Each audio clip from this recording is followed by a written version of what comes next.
Hey, ardent fans and constructive critics, I presume your dear and near are in fine fettle in 2021 too, in spite of the second corona wave,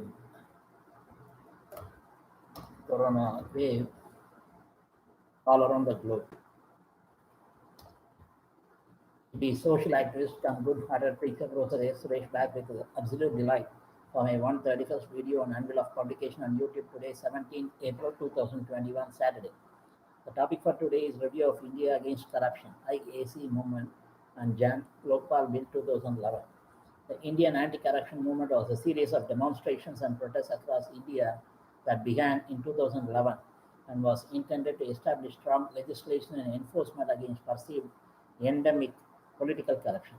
The movement was named as one of the top 10 news stories of 2011 by Time magazine.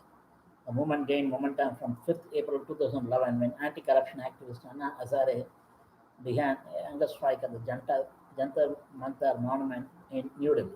The movement aimed to alleviate corruption in the Indian government through introduction of the Jan Lokpal Bill.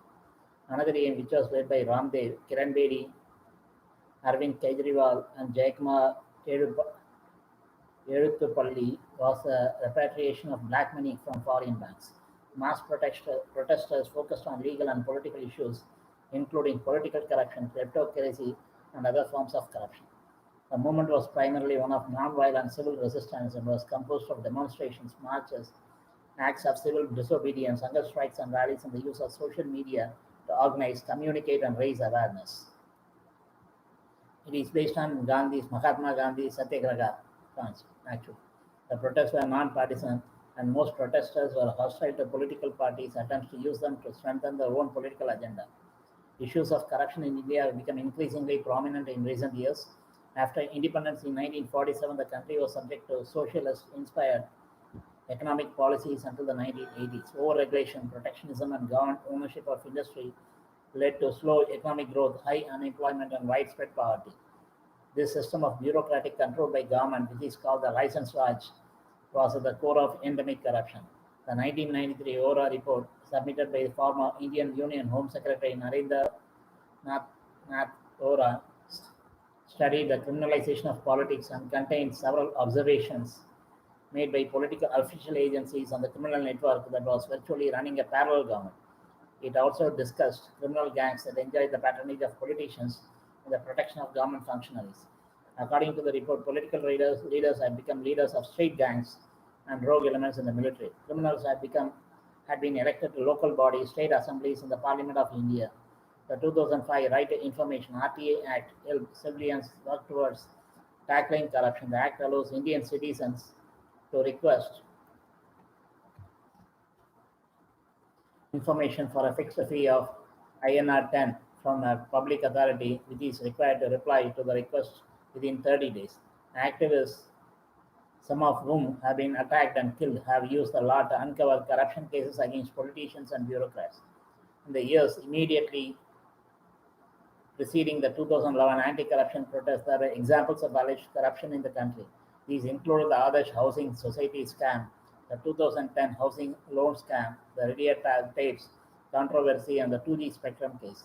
In February 2011, the Supreme Court of India ordered all trial courts in the country to expedite the handling of corruption cases, and the President of India, Pratibha Patil, that time stated measures to ratify the United Nations Convention Against Corruption, shortly UNCAC, and other legislative and administrative measures to improve transparency would be taken. A month later, the Supreme Court forced the resignation of Civil Vigilance Commissioner P.J. Thomas. A worldwide 50-city march called the Dandi March 2 was organized by People for Lok Sabha and took place in March 2011, as did the drive against the drive around Delhi protest. Anna Hazare wanted a joint committee composed of members of the government and of civil society to be formed to draft tougher anti-corruption legislation. After Manmohan Singh, Prime Minister of India at that time, rejected Hazare's demand, Hazare began a hunger strike on 5th April 2011 at the Jantar Mantar, Delhi. He said the fast would continue until the legislation was enacted. His action attracted considerable support, including some people who joined him in fasting. Prominent representatives of opposition political parties, including the Bharatiya Janata Party and the Communist Party of India, Marxists, indicated their support for Hazare and demanded government action. Hazare would not allow politicians to sit with him, and those who tried to join him, such as Uma Bharti and Om Prakash Chautala, were turned away. Protests in sympathy with Hazare spread to other Indian cities, including Bangalore, Mumbai, Chennai, and Ahmedabad. Prominent figures from Bollywood, sports, and business indicated their support, and there were protests in other countries too, including the US, France, and Germany. The government scrabbled with the activists, insisting the drafting committee would be headed by a government-appointed minister, not as the protesters had demanded, to prevent the government from making the bill less powerful. A civil society member on 6 April 2011, Agriculture Minister Sharad Pawar at that time, whom Hazare had accused of being corrupt, resigned from the group of ministers that had been tasked with reviewing the draft bill. On 9 April 2011, the government agreed to establish a joint committee. This came from a compromise that politician Pranab Mukherjee would be chairman and a non-politician activist Shanti Bhushan would be co-chairman. Bhushan, together with Hazare, Justice N. Santosh Hegde, Advocate Prashant Bhushan, Shanti Bhushan would be co-chairman. Bhushan, together with Hazare, Justice N. Santosh Hegde, Advocate Prashant Bhushan, and RT activist Arvind Kejriwal had originally drafted the LokPal bill. The first meeting of the LokPal bill drafting committee was held on 16 April 2011. The government agreed to audio record the committee's meetings and to hold public consultations before a final draft was prepared, but refused Hazare's demand for the proceedings to be televised live. In April 2011, Ramdev announced he would launch a people's anti-corruption movement called Bharat Swabhiman Andolan. On 13th May 2011, it was announced India had completed ratification of the UN Convention Against Corruption, a process that had begun in 2010. In early June, senior Home Union Ministers Pranab Mukherjee, Kapil Sibal, Pawan Kumar Bansal, and Subodh Khan Sahe met Ramdev to discuss his concerns. Ramdev supported Hazare's fast and led a second major protest at Ramlila Maidan, New Delhi, on 4th June 2011 to highlight the need for legislation to repatriate untaxed black money deposited abroad. Ramdev demanded untaxed money should be declared to be the wealth of the nation under the act of cashing allegedly illegally obtained money in foreign banks would be declared crime against the state. The Ramlila Maidan was booked for 40 days to allow the protest to happen. Preparations included setting up a toilet, drinking water, medical facilities, and media center. Ramdev said more than 100 million people were directly involved with the Bharat Swabhiman Andolan. Almost 3.2 million netizens joined the campaign. On 5th June 2011, police raided the Maidan, detaining Ramdev and removing supporters after firing tear gas shells and lathi charging. 53 people, including 20 police officers, were treated for injuries. Finance Minister Pranab Mukherjee at that time called the police action unfortunate and said that the police action was necessary because Ramdev had no permission to hold the protest. Minister said permissions had been granted for a yoga camp with 5,000 attendees, but not for a 65,000 strong political protest. It was alleged the police raid had been planned for several days. The police said Ramdev had been informed shortly beforehand permission to continue his protest had been cancelled. By the time, over 5,000 police officers had been prepared for action. There was an allegation CCTV footage of the raid was missing. On 6th June 2011, the National Human Rights Commission of India requested reports of the events to be provided within 2 weeks by the Union Home Secretary, Delhi Chief Secretary, and the Delhi City Commissioner of Police. Hazare responded to the events by holding a one-day hunger strike. Protests were held across India, including Chennai, Bangalore, Mumbai, Hyderabad, Jammu, and Lucknow. They also spread to Nepal. Ramdev said a second phase of the Bharat Swabhiman Yatra would begin in October 2011 and would cover 10,000 kilometers. By mid-June 2011, the LokPal drafting committee was in disagreement, and the government representative said if a consensus was not reached, both the government draft and then by the civil society representatives would be sent to the cabinet. Hazare said if only the government version of the bill was passed by parliament, he would start a hunger strike on 16 August 2011. On 15th August 2011, he announced the fast would begin the following day. The government imposed Section 144 at Jayaprakash Narayan Park, Rajghat, and Delhi Gate, prohibiting an assembly of 5 or more people in Delhi. The Delhi police detained Hazare in the early morning of 16th April August 2011, before he could start his hunger strike. More than 1,200 supporters, including members of Team Anna, were also taken into preventive custody. Most of the supporters, including Kiran Bedi and Shanti Bhushan, were released by early evening. Hazare was demanded to Tiga jail after he refused to sign a personal bail bond.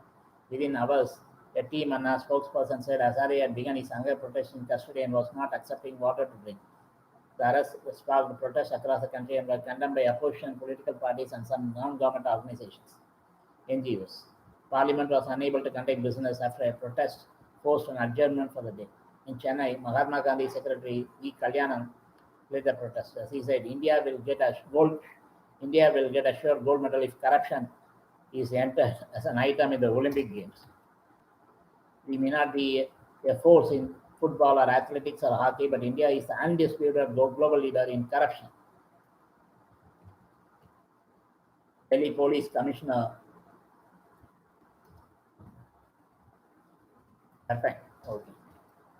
PK Gupta said the police were not keen for Hazare to be sent to judicial custody and had been prepared to release him if he had given an undertaking to break Section 144 and asked his supporters not to do so.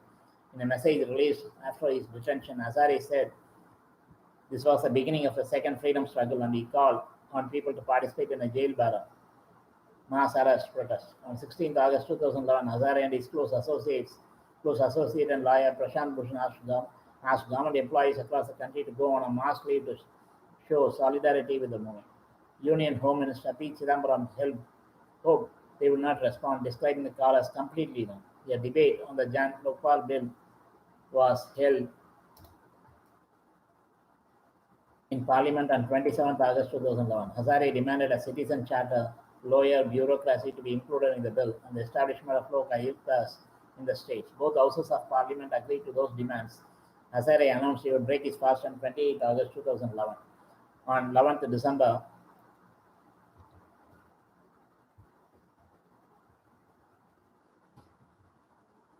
Hazare sat on a day-long fast at the Jantar Mandir. This protest was against proposals of the Parliamentary Standing Committee on the Anti-Graft measure. It was the first at which politicians shared the stage with Hazare with the leaders of the BJP, Communist Party of India, Marxist Communist Party of India, Janata Dal, Akali Dal, Telugu Desam Party, and Biju Janata Dal participating in the public debate on the LokPal bill. The expected introduction of the LokPal bill in the Lok Sabha did not occur.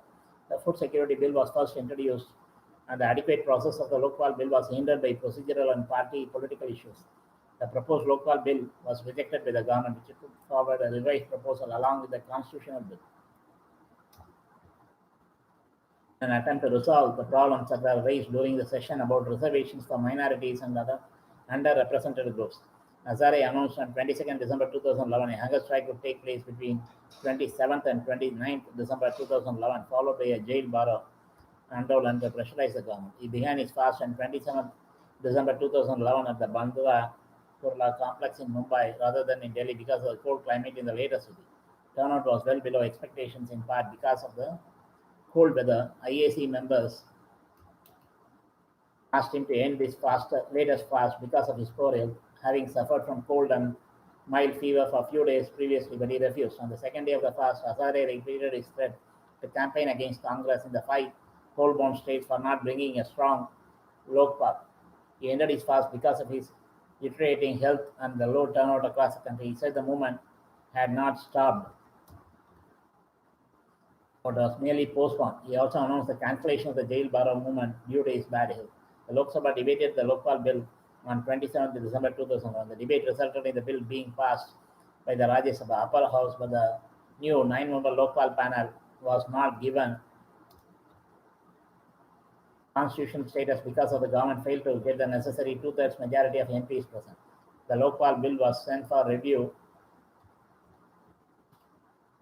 to the Indian President Pratibha Patil on 28 December 2011, a standard procedure for any legislation that has financial implications. Patil gave her assent for the bill to be tabled in the Rajya Sabha. The movement was reinvigorated following a mass gathering at the Jantar Mandir in New Delhi on 25th March 2012. Attempts to introduce some form of legislation, even though it was weaker than the demanded by the activists, had expired with the end of the parliamentary session on 27th December 2011. The government reintroduced the bill in the Rajya Sabha in February 2012, but it was not timetable for debate, and the session ended without the bill being passed. Hazare said the protest movement would recommence, and he went on a one-day strike on 25th March 2012.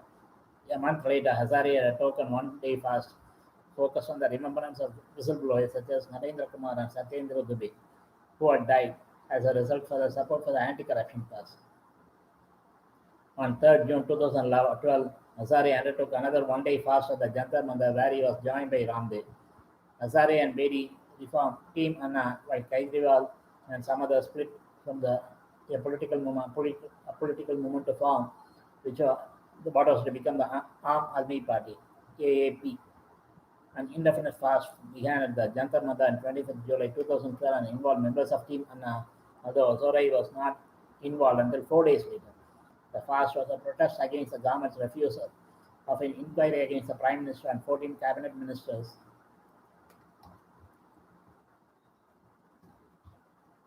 whom the protesters are accused of corruption. Fast ended on 3rd August 2012. 3 days later, Hazare announced he and his fellow activists had decided to end their fast because of the government did not seem ready to enact the young LokPal bill, to discontinue talks with the government and to cease any protests under the Team Anani. After failing to press the Indian government to pass the LokPal bill 2011, Team Anna was split on the issue of formation of a political party. Anna Hazare and some others did not want to enter the mainstream politics, while Arvind Kejriwal led the campaigning group India Against Corruption and later formed the Aam Aadmi Party (AAP) on 26 November 2012. The party made its electoral debut in the December 2013 Delhi Legislative Assembly election. It emerged as the second largest party, winning 28 of the 70 seats, went on to form a minority government with conditional support from the Indian National Congress (INC). The AAP failed to pass a Jan LokPal bill in the Delhi Assembly and resigned from the government after 49 days. The president's rule was imposed in the state for a year. The Parliament of India enacted the LokPal and Law Ayuktas Act 2013 few days later after the Delhi election in December 2013. The preambles of the Right to Information (RTA) Act are containing corruption, improving transparency, making servants accountable by empowering citizens to get information. Anti-corruption strategy should be based on a sound diagnostic of risk areas to prioritize reforms and to provide a baseline to measure progress over time. Measurement tools in Asia Pacific range from corruption surveys and corruption indices to qualitative assessments based on interviews or news monitoring. Also, United Nations Convention Against Corruption (UNCAC), as I mentioned before, self-assessments provide a valuable source of information on legal and institutional anti-corruption frameworks. Measuring corruption has led to, at least coincided with the drafting of a national anti-corruption strategy in countries like Afghanistan, Bhutan, Mongolia, Malaysia, and Vietnam. In Bhutan, the results from corruption surveys were incorporated into the drafting of national anti-corruption strategy. In Malaysia, the survey led to the formulation of a Malaysian integrity plan and the establishment of a Malaysian Institute of Integrity. In Afghanistan, corruption measurement practices coincided with the formulation of the national anti-corruption strategy and the establishment of an anti-corruption agency. In Mongolia and Vietnam, national anti-corruption strategies are drafted after running corruption surveys. Data from corruption measurement have been used extensively to evaluate national anti-corruption strategies in countries such as Australia, Hong Kong, and Malaysia. Since 1992, Hong Kong's Independent Commission Against Corruption (IAC) has been collecting information annually through telephone opinion surveys. The objective has been to obtain information on public perceptions and attitudes towards corruption, effectiveness of the anti-corruption agency, and to track changes in public perception and attitudes over time. The Independent Commission Agent on Corruption in New South Wales, Australia, has been organizing community attitude surveys since 1993 to gauge the public's views and knowledge regarding corruption and the perceived performance of the agency. Malaysia provides an example of corruption measurement used to promote accountability for results. Fighting corruption is one of the nation's key result areas. NKRAs of the Government Transformation Program. NKRAs are collectively owned by the Cabinet and accountability for delivery resting on a lead minister appointed and formally monitored by the Prime Minister. 4 work streams are prioritized based on survey results that showed key areas for concern. These include strengthening the enforcement agency, tackling grand corruption, and improving government procurement. Data feeds into monitoring and evaluating the anti-corruption strategy. Prevention, including the development, coordination, monitoring, and evaluation of anti-corruption policies and strategies, is widely recognized as a key component in the fight against corruption. This is also reflected in the obligation to ensure the existence of a corruption prevention body or bodies under Article 6 of the United Nations Convention Against Corruption. While fulfillment of this obligation may be ensured through a variety of different institutional designs suitable to the specific legislative context of each country, a series of principles and standards for these types of bodies have gradually been developed to ensure the impartiality and effectiveness. Several countries in South Asia, such as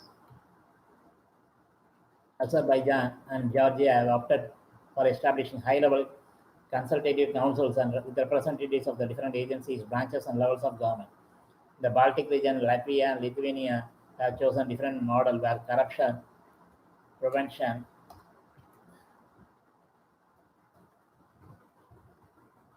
has been passed to multi-purpose anti-corruption agency. Preventive action has been long been recognized as a key component in the fight against corruption. Broadly understood, virtually all anti-corruption activities have the potential to play a preventive role.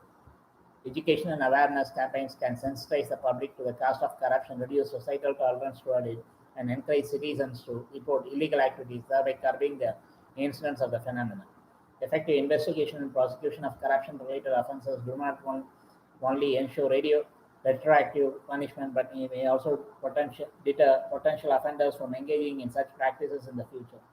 The number of specialized anti-corruption agencies, ACAs, worldwide has grown from less than 20 in 1990 to nearly 150 in 2012, reflecting a perception that such agencies represent the ultimate additional institutional response to corruption. While Indian anti-corruption laws are fairly stringent, corruption is not uncommon in India.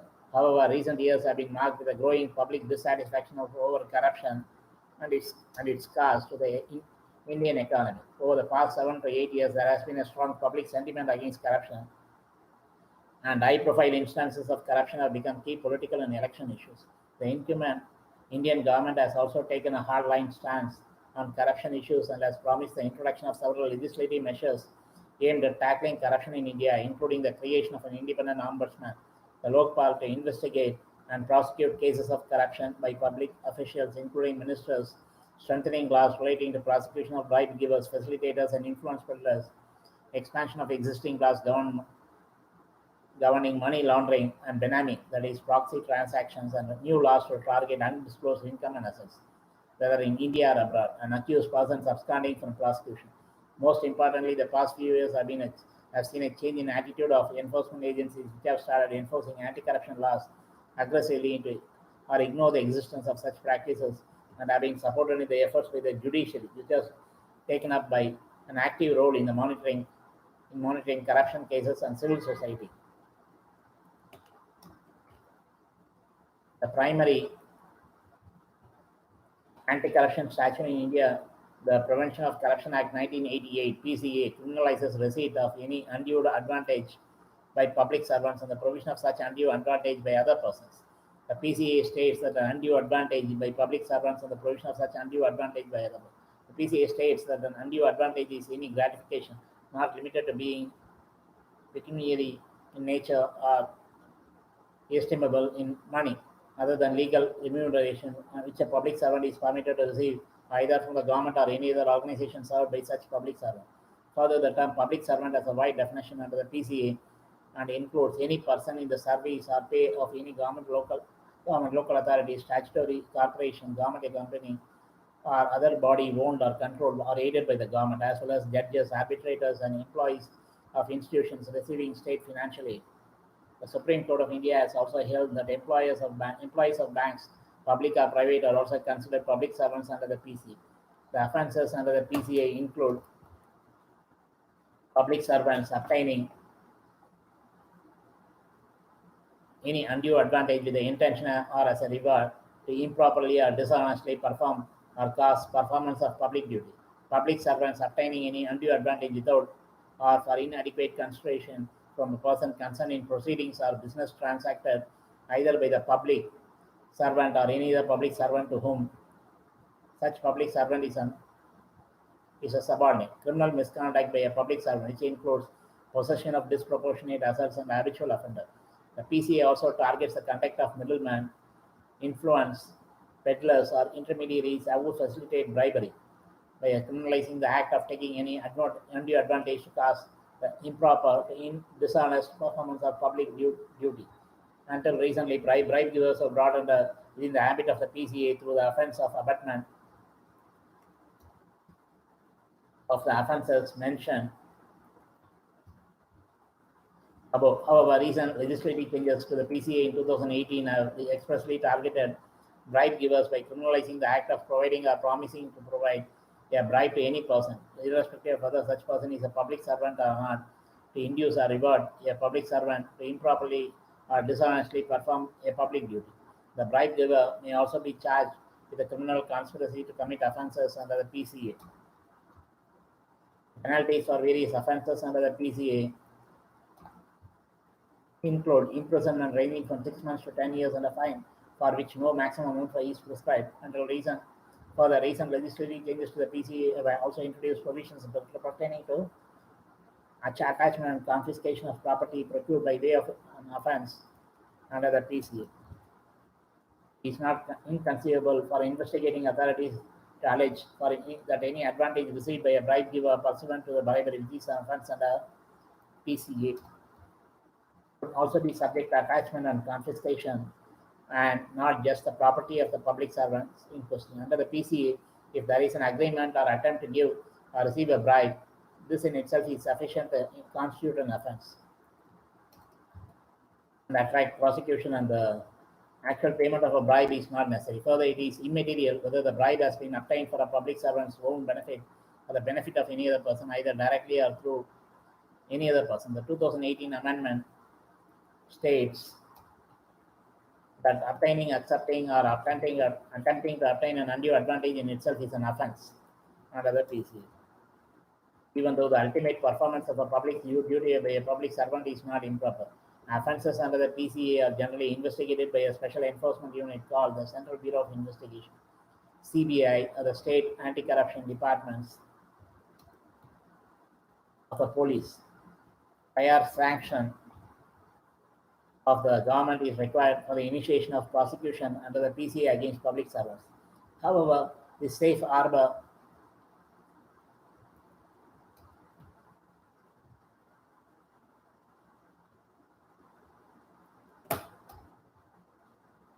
applies only to proceedings against serving and retired public servants and not persons accused of giving bribes. Trials for offences under the PCA are conducted before special courts set up for this purpose. The 2018 amendment states that there shall be an endeavour to conclude a trial within a period of 2 years since the date of inflation of proceedings, subject to a maximum time period of 4 years. Government officials of India are also bound to conduct themselves in accordance with the service rules applicable to different classes of officials, including the Central Civil Services Conduct Rules 1964 and the All India Services Conduct Rules 1968 service rules. Service rules prohibit government officials from receiving gifts, hospitality, transport, or any other pecuniary advantage that exceeds certain specific thresholds from individuals other than their relatives or personal friends, with whom such official has no business dealings without the sanction of the government. However, a casual meal, a casual lift, or other social hospitality is permitted. The service rules also provide that government servants are not permitted to accept lavish or frequent hospitality from persons with whom they have official dealings and business and participating except in the discharge of official duties, in the registration, promotion, or management of any company for commercial purposes. The contravention of the service rules can lead to the initiation of disciplinary proceedings against officials concerned. The consequences of which can include termination of service. The Foreign Contribution Regulation Act 2010 (FCRA) prohibits the acceptance of hospitality or contributions from foreign sources by persons including the legislators, judges, political parties, or other office bearers, government servants, and employees of bodies owned or controlled by the government, except that with the permission of the central government. The FCRA defines the term foreign source to include any foreign citizen, company, entity, multinational corporation, MNC, trust, or foundation. Further, non-governmental organizations, including charities, receiving contributions from a foreign source are required to be registered under the FCRA and report such contributions. The FCRA provides for an exception for personal gifts valued up to INR 25,000, and such gifts are not prohibited.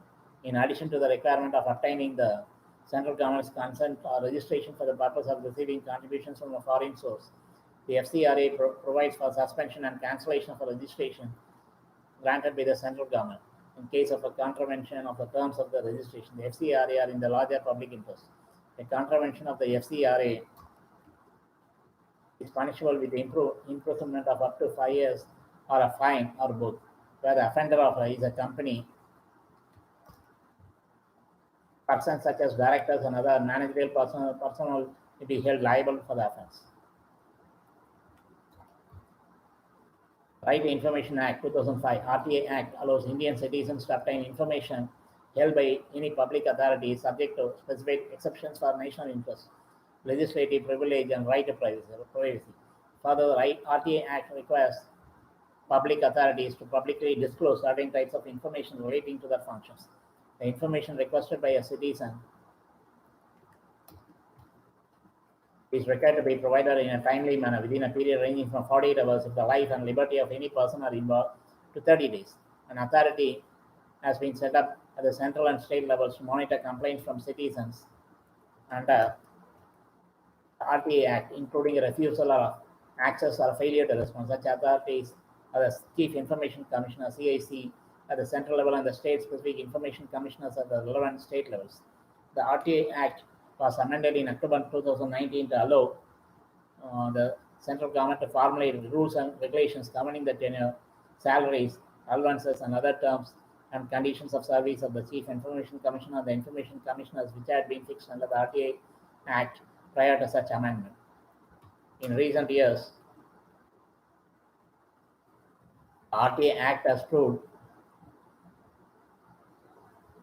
to be a key tool in the fight against corruption.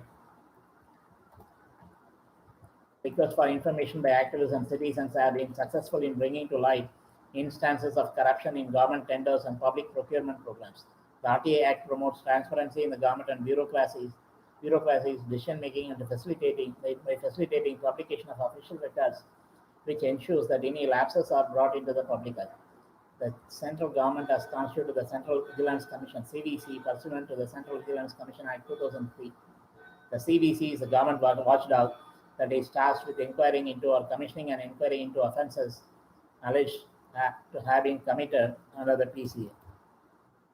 It is also responsible for advising, planning, executing, reviewing, and informing vigilance operations in several government organizations. The CVC is required to operate impartially and free of executive control and can refer investigations to the CBA. The LokPal and Lok Ayukt Act 2013 is a relatively recent piece of legislation which provides for the establishment of corruption ombudsman called LokPal at the central level and Lok Ayuktas at the state level, which act independently from the executive branch of the government. These bodies have been empowered to investigate allegations of corruption against public functionaries, including offences under the PCA, including allegations against the Prime Minister and other central ministers, members of Parliament, and other public servants. Further, public servants are required to declare the assets held by them, together with the source, spouse, and independent children on an annual basis. In March 2019, former Supreme Court Judge Justice Pinaki Chandra Bugos was appointed as the country's first LokPal, thus giving much-needed teeth to the anti-corruption legislation. The Companies Act 2013 is India's law governing agencies and places a strong emphasis on corporate governance and prevention of corporate fraud.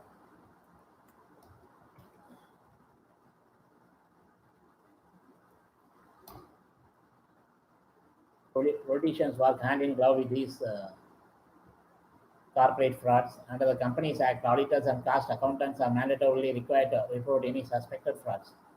Above a specific threshold to the central government, certain types of companies are also mandated to establish a vigilance mechanism for reporting of concerns. The Prevention of Money Laundering Act 2002, PMLA, criminalizes money laundering, which it defines as direct or indirect attempts to knowingly assist or become party to or actual involvement in a process of activity connected with the proceeds of crime, including its concealment, possession, acquisition, or use, and in projecting or claiming such property to be untainted property.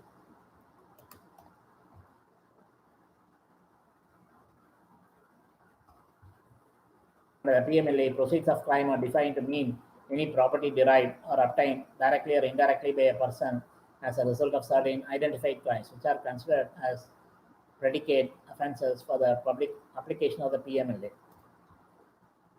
Finance Act 2019 was further clarified that proceeds of crime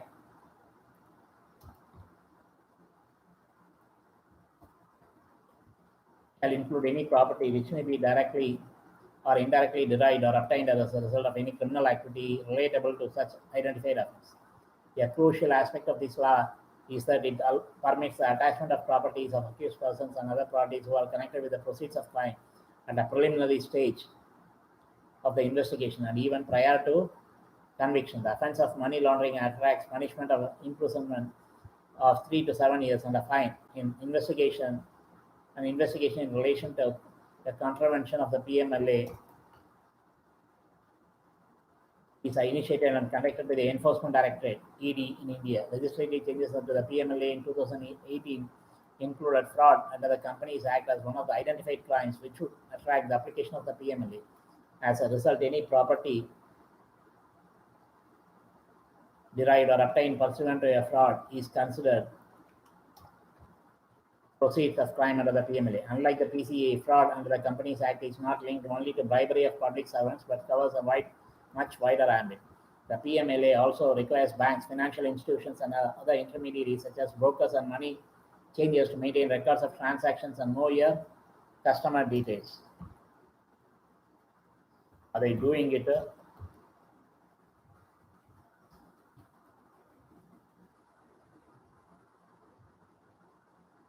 That's a big question.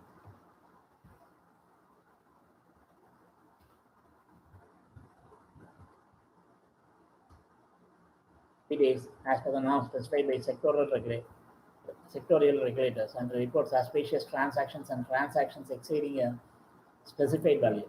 Recent legislative changes to the PMLA have made offences cognizable, that is, which empower the ED to arrest an accused on its own motion without judicial warrant, and non-bailable, that is, where grant of a bail is a matter of discretionary power in the hands of the court. Further, the prerequisite of a first information report or charge sheet, FIR. First information report is FIR. It's tough to get a first information report in India. That is my personal experience too.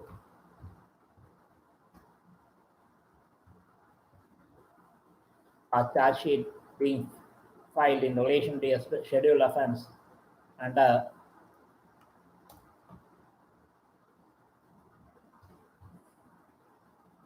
PMLA prior to the ED being competent to investigate the offence of money laundering resulting from such scheduled offence has been removed. Black money, undisclosed foreign income and assets, and Imposition of Tax Act 2015 levies penal rates of tax on any undisclosed assets or income held abroad by a person resident in India and penalizes individuals for non-disclosure of foreign income or assets, willful attempt to evade tax, failure to furnish requisite returns, etc. The objective of the Act is to target undisclosed income and assets potentially derived through illegal means, including corruption, which have been stashed offshore by resident Indians.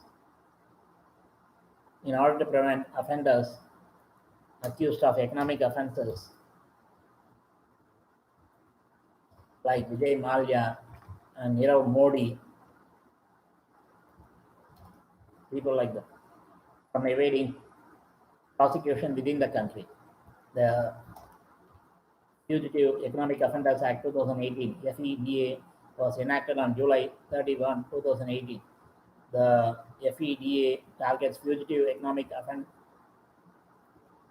offenders like Nirav Modi and Vijay Mallya, against whom an arrest warrant has been issued for certain predicate economic offences involving INR 100 crores and who either left the country to avoid criminal prosecution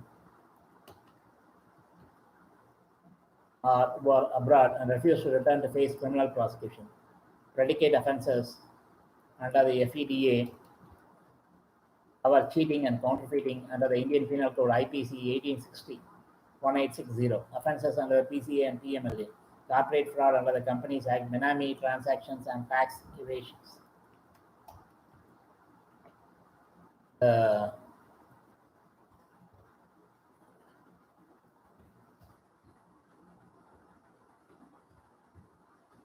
strength of the FEDA lies in its far-reaching measure of immediate confiscation of all properties of any abscondee, which acts as a strong deterrent against any desertion from the country. Problem is not with the laws, but with the enforcement. Laws become just a window dressing when they are not enacted in real life. This is the pathetic situation in India. Influential people commit all these offenses and crimes knowingly but manage to get away. Corruption is the root cause of all evil in the society. We are feeling the effects of the past 1.5 years in the form of a virus called COVID-19. In spite of it, people commit heinous crimes just to earn more money and wealth. Ultimately, when they perish, not even a single paisa goes along with the rotten souls, which ends up in hell. India is rated very high based on corruption index. Is it something all Indians need to be proud of? Politicians in collusion with corporates are ruining our country, and the situation is only worsening as time progresses. Pragmatic solution is to weed out all these stinking scoundrels once and for all from this world. Then this world would be heaven. This is what I call as true sanitization. So all good souls, which is limited in number, work together to weed out all these evil souls, which is in majority. Superpower, also known as God,